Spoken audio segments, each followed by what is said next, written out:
नमस्कार. मोस्टली काय होतं, दरवर्षी थोडा थोडा आंब्याचा भाव कमी होत जातो.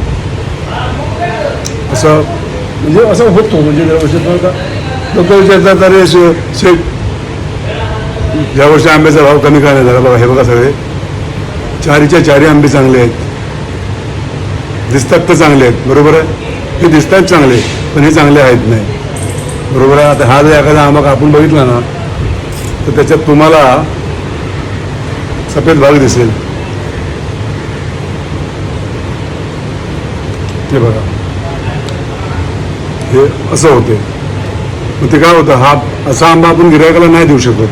हा एक झाला, दुसरा कापला तर त्याची पण हीच परिस्थिती आहे. बघा, हे बघा, बरोबर आहे. हे बघा, हे असं होते. त्यामुळे मग होते काय, जर समजा आपण एका पेटीमागे समजा जर 8-10 नग, आता हे बघा 8-10 नग, हे बघा एका पेटीमध्ये 8-10 नग खराब आले.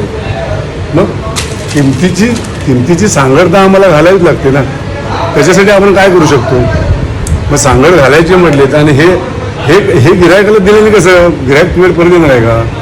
काय नाही. आणि ओरिजिनल आंबा तुम्ही बदली तरी किती देणार, किती लोकांना बदली देणार?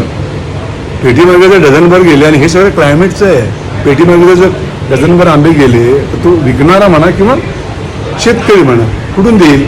आता हे का होतं आहे ह्याच्यावर मी स्पेशल ब्लॉग बनवणार आहे.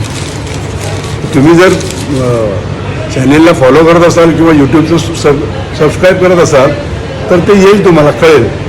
पण एकंदरीत हे बघा, हा किती चांगला आंबा दिसतोय बघा, एकदम चांगला दिसतोय. तो आंबा खराब आहे, 100% खराब आहे. काय करायचं? एक 5 डझनाची पेटी येते आणि त्यात समजा जर 12 आंबे, आणि ते कसं शेतकऱ्याची पण काही चूक नाही. कच्च्या आंब्यामध्ये काही कळत नाही. ज्यावेळी आंबा पिकण्याची प्रोसेसमध्ये जातो ना, त्यावेळी ते कळतं की हा आंबा राहणार आहे का जाणार आहे. त्यामुळे यावर्षी भाव कमी होतील देवगड हापूस किंवा रत्नागिरी हापूसचे, ह्या भ्रमात बिलकुल राहू नका. बाकी काय, आंबे खाणाऱ्यांना काय प्रश्नच नाही. पण चांगलं खायचं असेल तर जेमतेम एप्रिलमध्ये तुम्हाला देवगड रत्नागिरी मिळेल, त्याच्यानंतर मिळणार नाही. बस इतकंच. बरेच लोक विचारत होते हे असं का म्हणून, त्याच्यासाठी तुम्हाला मी सांगितलं. धन्यवाद.